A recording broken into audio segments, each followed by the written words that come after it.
Então, nesse vídeo eu quero descrever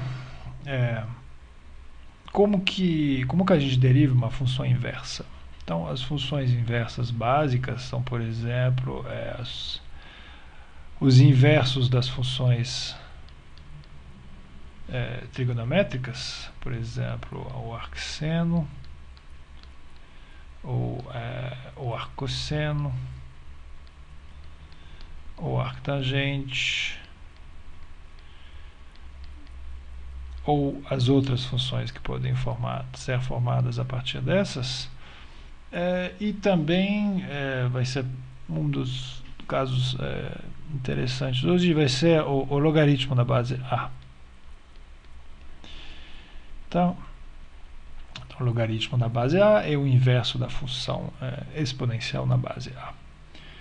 E, bom, antes de descrever como que eu calculo essas derivadas, eu quero relembrar de o que é exatamente uma função inversa. Tá?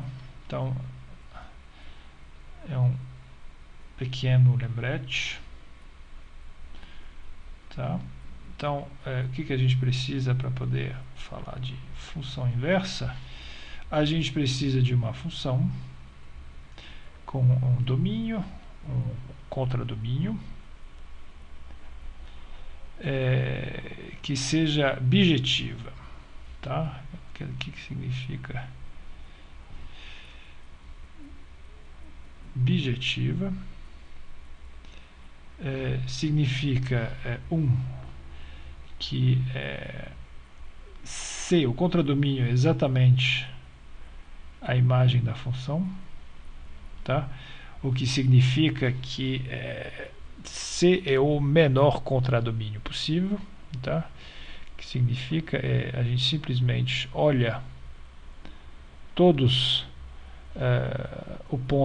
os pontos x do domínio, calcula f de x e olha todos os valores possíveis da função. Tá? Segundo, a função o que chama injetora, que significa que qualquer que seja o y do contradomínio, tá? Existe uma única pré-imagem, eu vou escrever assim, um único x do domínio, tal que f de x igual a y. Tá? Ok. Então, o que isso significa? Por exemplo, via um gráfico, vamos pegar uma imagem bem simples. Suponha que você tenha uma função cujo domínio é, por exemplo, esse intervalo. Tá? Então, o contradomínio dessa função, para ela se tornar bijetiva, vai ter que ser exatamente a imagem desse intervalo, que vai ser esse intervalo aqui. Tá? Então, o que significa pegar a função inversa?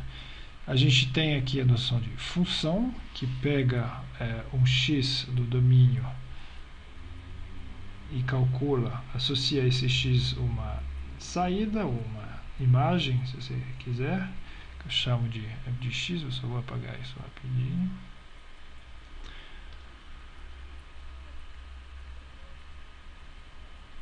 Então, a cada x corresponde a um y, na verdade, que é a imagem de x pela função f. Tá? E quando a função é bijetiva, essas condições aqui permitem, na verdade, voltar desse y de maneira única para o ponto de partida. Então, a função f me leva do domínio para o contradomínio, e a função inversa me permite voltar do contradomínio para o domínio. Tá? Mas para isso eu preciso saber que a cada y aqui existe um único x associado aqui embaixo. Então, escrevendo de uma maneira um pouco mais precisa, a função inversa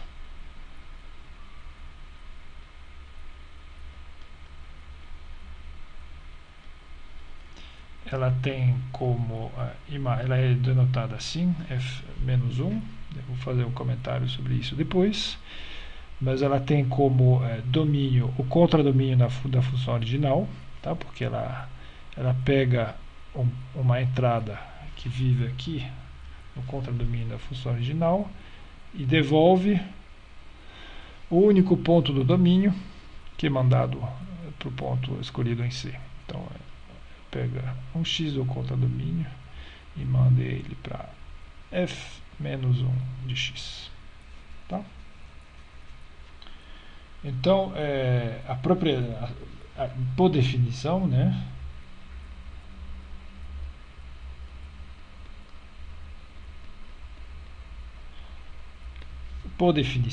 se eu pegar um x aqui embaixo no domínio, tá, e que eu calcular f, eu me encontro agora aqui em cima no contradomínio, e se agora a esse ponto do contradomínio eu aplico agora a função inversa, eu vou voltar exatamente para o ponto de partida. Quer dizer, se eu aplicar agora a esse ponto aqui a função inversa, eu volto para um ponto de partida, tá? Então isso aqui vale para qualquer ponto x do domínio. Por outro lado, se eu pegar alguém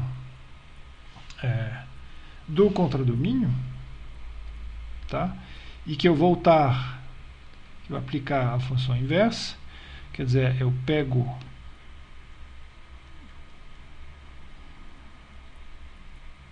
um ponto aqui, eu aplico o f-1, eu estou aqui no domínio, e se eu aplicar de novo f a esse ponto aqui, eu volto para o ponto de partida lá em cima. Então isso vale aqui para qualquer x do contradomínio, tá?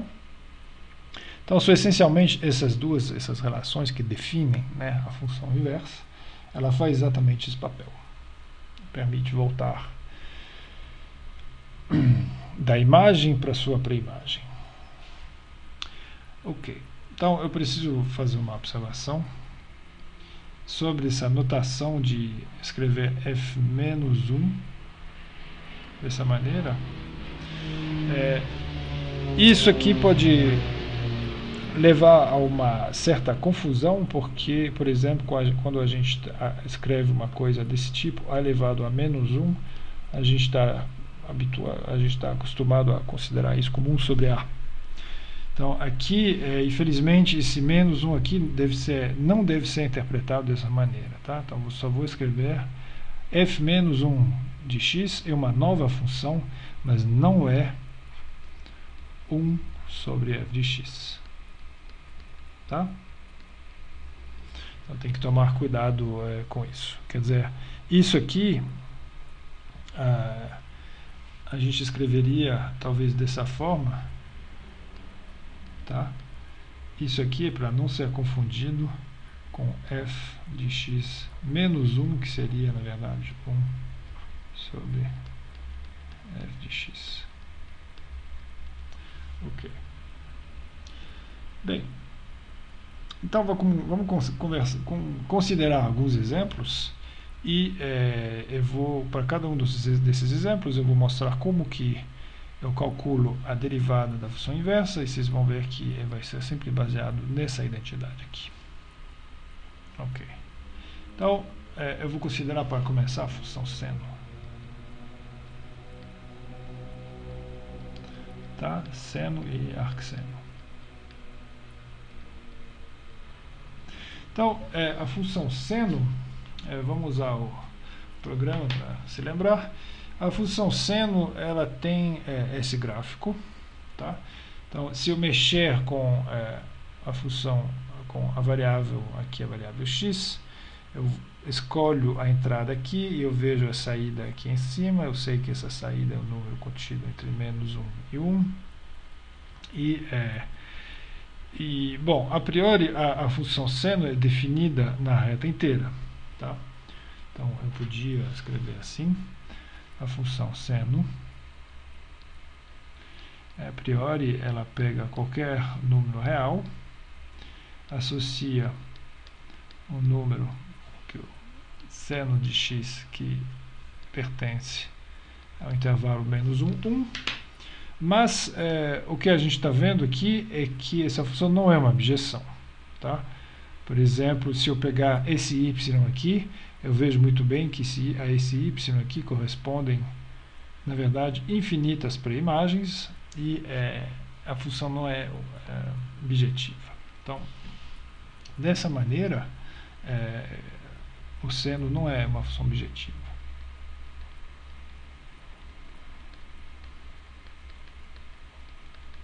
Tá? Então, para tornar ela objetiva, eu vou ter que restringir um pouco o domínio. E é o que eu vou fazer assim nessa imagem. Vamos olhar de mais perto como que a gente pode fazer para restringir o domínio. A gente pode fazer simplesmente assim.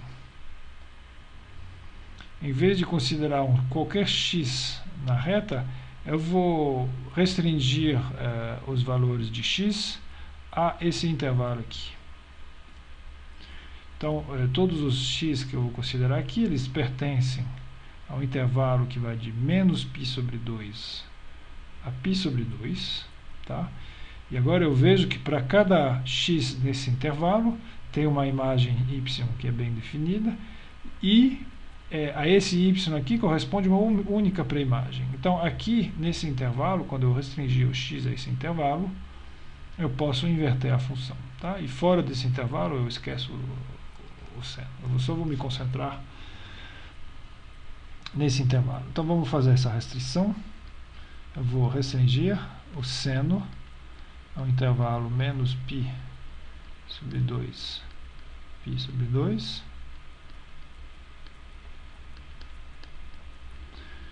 X é mandado para seno x. Então, essa função é objetiva.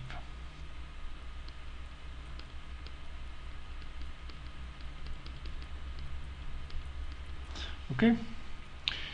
E quer dizer que eu posso falar da sua função inversa. Então, a sua função inversa, ela tem como domínio o contradomínio da função seno, que eu acabei de restringir. Então, ela pega um valor entre menos 1 e 1, me dá uma saída que é um número do intervalo menos π sobre 2, π sobre 2. Tá? E em vez de escrever f menos 1, essa função aqui é chamada de arcseno. Então, é arcseno de x. Okay? Então, o arcseno de x é simplesmente a função que a um y dado aqui qualquer, entre menos 1 e 1, me devolve o x aqui, o único x correspondente. Tá? Então, o que eu posso fazer é escrever que, por definição,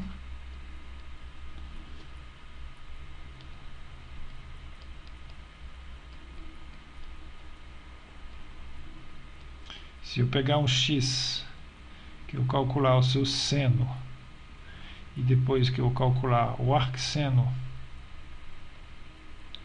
disso, eu, por definição, volto para x, né? Que é equivalente a dizer, se eu pegar esse x aqui, que eu calcular o seu seno, eu chego aqui, e a esse ponto, se eu aplicar arcseno, eu volto para o ponto de partida, que era x. Tá? Por outro lado, eu posso pegar um ponto aqui em cima, pegar qualquer ponto entre menos 1 e 1, pegar o seu arcseno, depois pegar o seu seno, eu volto para o ponto de partida. Tá? Eu posso escrever também, se eu pegar x entre menos 1 e 1, que eu calcular o seu arcseno, e que eu calcular o seno do que eu obtive, eu volto para o meu x. Ok? Bem, eu não quero entrar em muitos detalhes sobre a função inversa, mas o que eu quero fazer agora é ver como que, a partir dessa identidade aqui, eu posso calcular a derivada da função arcseno. E já vai ser uma coisa meio implícita, a gente vai usar mais tarde. Então, observe que tem em ambos lados dessa igualdade aqui, tem uma função aqui, que é a função arcseno, que eu acabei de definir, que eu gostaria de derivar. Tá? E ela é contida dentro de um seno, então o seno eu sei derivar. E por outro lado, do lado direito, tem a função x, que eu sei também derivar com respeito a x. Então, eu vou fazer o seguinte, vou pegar essa expressão, tá? E vou derivar ambos lados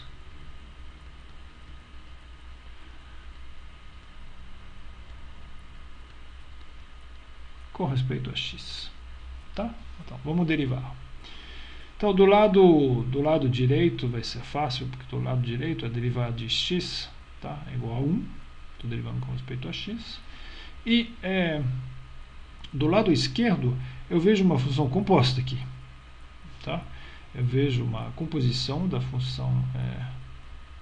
Primeiro eu aplico a função arcseno e depois eu aplico a função seno. Então, derivar com respeito a x vai me dar, pela regra da cadeia, vou começar derivando o seno, que vai me dar cosseno de arcseno de x, tá? Mas que eu vou ter que multiplicar pela derivada interna. E a derivada interna é justamente o que eu estou procurando. Tá? Então, eu não sei o que é, mas eu escrevo, é a derivada da função arcseno de x. Ok? E não esquecer, isso aqui é igual a 1.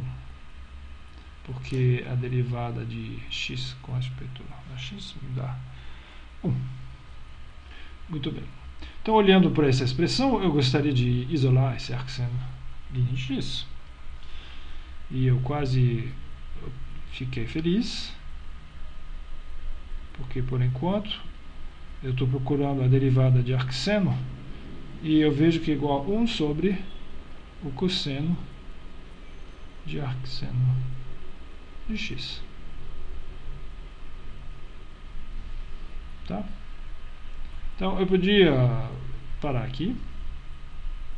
Então, se eu aceito que a arcseno é uma função bem definida, que o cosseno também é, e colocar essa derivada no meu catálogo de funções, das suas derivadas, e depois passar para o problema de calcular o arccosseno. Mas eu vou simplificar um pouco essa expressão aqui da seguinte maneira. Fato que eu vou provar é que o cosseno de arcseno é sempre igual a raiz de 1 menos x2. Isso, claro, vale quando x é contido entre menos 1 e 1. Tá? Então, por quê? Observe que suponha que você queira calcular esse número aqui. Tá? E eu vou fazer o seguinte, eu vou, por um tempinho, eu vou chamar isso aqui de alfa. Certo? Então, alfa, por enquanto, vai ser o arcseno de x, e o que me interessa, na verdade, é calcular cosseno de alfa. Tá? Então, se eu chamar alfa se arcseno for x, vamos montar um triângulo no qual a gente possa entender essa ligação aqui. Então, se eu pegar o seno em ambos lados, tá? Eu vou ter que o seno de alfa é igual ao seno de arcseno de x. Mas o seno de arcseno de x, a gente sabe, é x. Tá? Justamente porque a função arcseno ela é a função inversa da função seno. Estou usando exatamente o que eu já usei aqui uma vez. Certo? Então, o que é um triângulo que representa isso aqui? Eu vou fazer um triângulo, vou simplificar, né? Vou pegar um triângulo que tem uma hipotenusa de tamanho 1, igual no círculo trigonométrico, tá? E se seno de alfa é igual a x, quer dizer que se isso aqui for o meu ângulo alfa, o seno de alfa está aqui, logo tem que ser igual a x. Tá? E lembro que o que me interessa é calcular o cosseno de alfa. Tá? Então, olha para esse triângulo aqui e faz a pergunta: quem é cosseno? Então, olhando para o triângulo,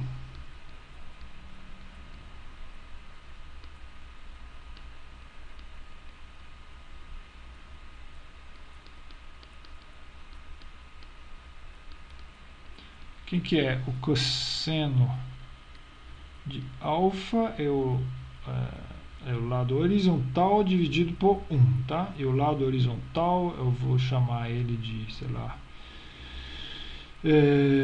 vamos chamar isso de y, tá? Quanto que vale esse y? Esse y, uso aquele teorema de geometria bem elementar. Eu tenho um triângulo retângulo com lados x e y, uma hipotenusa igual a 1, logo o y é a raiz de 1 menos x2. Tá? Então isso implica, já que alfa era arcseno de x, o cosseno de arcseno de x sempre igual a raiz de 1 menos x2.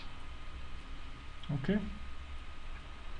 Então eu posso reescrever o que eu obtive para a derivada do arcseno de um jeito um pouco mais fácil de lembrar, e que a derivada da função arcseno de x é 1 sobre a raiz de 1 menos x2.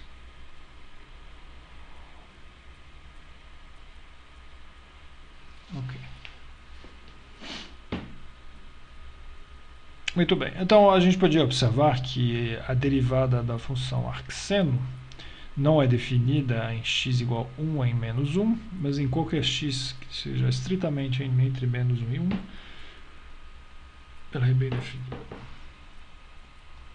Ok. Então, exercício de calcular a derivada da função arccosseno. Então, exercício.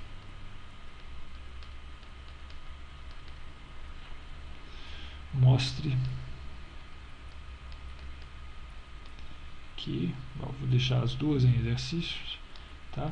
A derivada da função arccosseno primeiro, igual a menos 1 sobre a raiz de 1 menos x2, e a derivada da função arctangente é igual a 1 sobre 1 mais x2. Então isso aqui é de novo, pegando no primeiro caso, pegar a função cosseno, fazer uma boa restrição e depois, a partir da definição da função inversa, calcular a derivada. Mesma coisa no segundo caso. Em ambos os casos vai ter uma espécie de derivação implícita, né, que é de derivar uma função que a gente ainda não... enfim. Muito bem. Perfeito. Eu vou passar agora para o segundo caso importante, que vai ser derivada do logaritmo numa base A.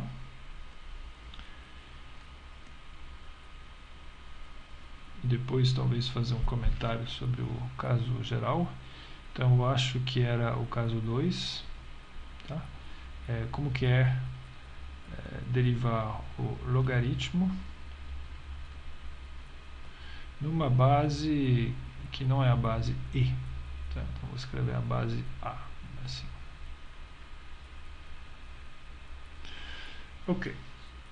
Então aqui eu preciso lembrar de olhar de um pouco mais perto o que eu chamo da função como que é definida a função logaritmo na base A? É a função inversa da função a elevado a x. Então, se eu escrever assim, a exponencial na base A, né, é uma função aqui definida na reta inteira, que é um x associar a elevado a x, e a elevado a x, tá, a base, que é sempre um número positivo, a elevado a x é sempre um número positivo, estritamente positivo, aliás. Tá? Então, eu faço assim. A cada x da reta real, a gente associa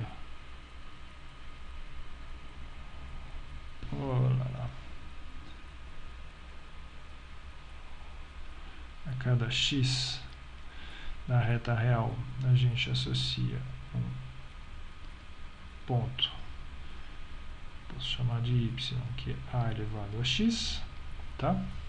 E eu escrevi aqui de 0 até infinito para indicar que esse y aqui ele é sempre estritamente positivo, tá? Ele nunca atinge os valores negativos aqui. Perfeito. Então, do mesmo jeito, quando eu escrevo a função exponencial dessa maneira, essa função é bijetiva, tá? O que significa que eu posso escolher qualquer ponto y aqui do contradomínio e voltar para o ponto de partida, quer dizer, calcular o inverso da função. E isso aqui se chama simplesmente o logaritmo. Tá? Então, a função f, que é a função exponencial, permite subir, e a função inversa, que é a função logaritmo na base A, é o que me faz descer. Então, se eu escrevo concretamente o inverso, então vamos escrever a função inversa existe, ela se chama o logaritmo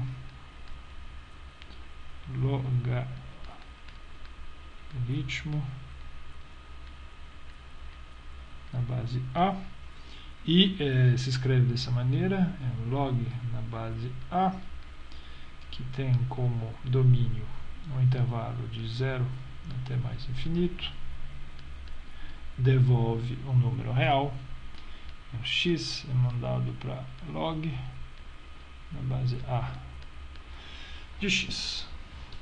Tá? Então, de novo, por definição,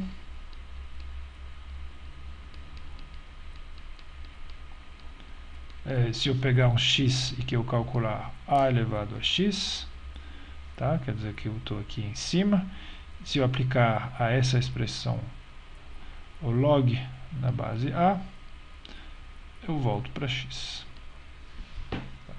Ou, se eu aplicar o log a um x positivo, e que eu calcular, eu pegar a exponencial na base A, que eu vou escrever assim, eu volto para o x também. Tá? Isso aqui para todo x positivo, e aquela primeira era para qualquer x real. Perfeito. Então, de novo, a partir dessa segunda expressão aqui, que eu vou calcular a derivada do logaritmo, tá? Fazendo o seguinte, eu vou derivar ambos lados com respeito a x, tá?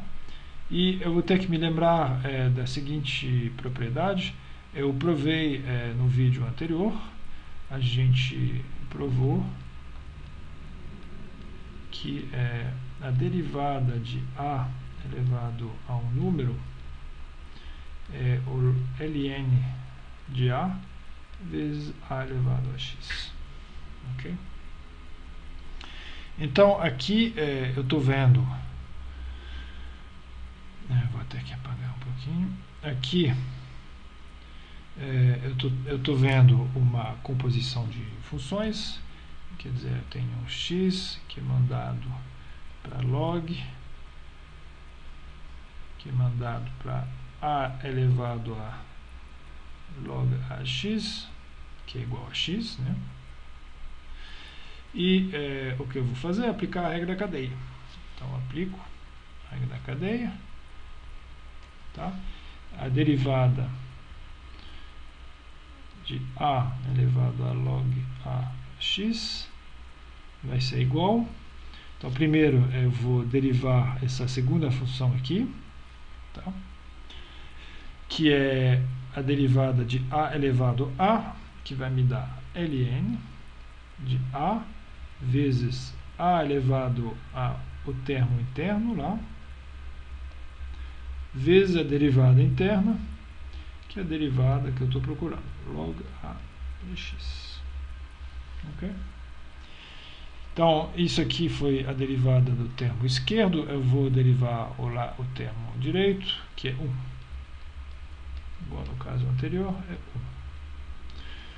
Então, se eu derivar ambos lados dessa expressão com respeito a x, eu tenho que ln de a vezes isso aqui é de novo x. Então, x vezes a derivada que eu estou procurando igual a 1. Esse 1 aqui sendo esse 1 aqui. Logo, a derivada do log na base a é igual a 1 sobre ln de a vezes 1 sobre x. Tá? Então, eu lembro de novo que no caso da base e, a derivada do logaritmo era somente 1 sobre x. Tá? Não tinha esse 1 sobre ln de a, e é claro que se eu pegar aqui a base a, que é e, esse ln de e vai ser igual a 1. Então, isso coincide com o que a gente já sabia antes, só que agora a gente sabe derivar um log numa base qualquer. Perfeito. Então, isso aqui foi feito a partir da definição do log, que é o inverso da função exponencial. E o que eu usei aqui é o fato de eu sei derivar a função exponencial na base a, de um vídeo anterior. Logo, eu sei derivar a sua função inversa também. Perfeito. Vou fazer uma pequena observação. Tá? Uma observação. Na verdade, eu não precisava de fazer isso. Para derivar o log na base a, eu podia ter usado uma fórmula de mudança de base, tá? Pela fórmula. Então, fórmula de mudança de base para o logaritmo.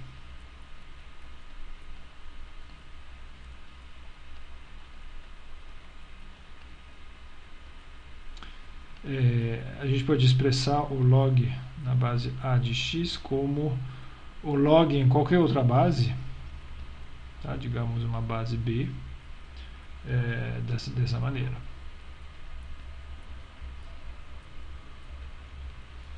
Certo? Então, se eu quiser o log, se eu quiser pegar b como sendo o número e, isso aqui vai se tornar o ln de x sobre ln de a. Então, é claro que se eu, na hora agora de derivar, eu vou ter imediatamente que o log na base a de x tem uma derivada que é 1 sobre ln de a, né, que é uma constante, vezes a derivada do log de x com respeito a x, que é igual a 1 sobre x. Tá? Então a gente obtém a mesma expressão, obviamente, só que sem necessariamente passar pela derivada da função exponencial na base a. Ok. Então só isso.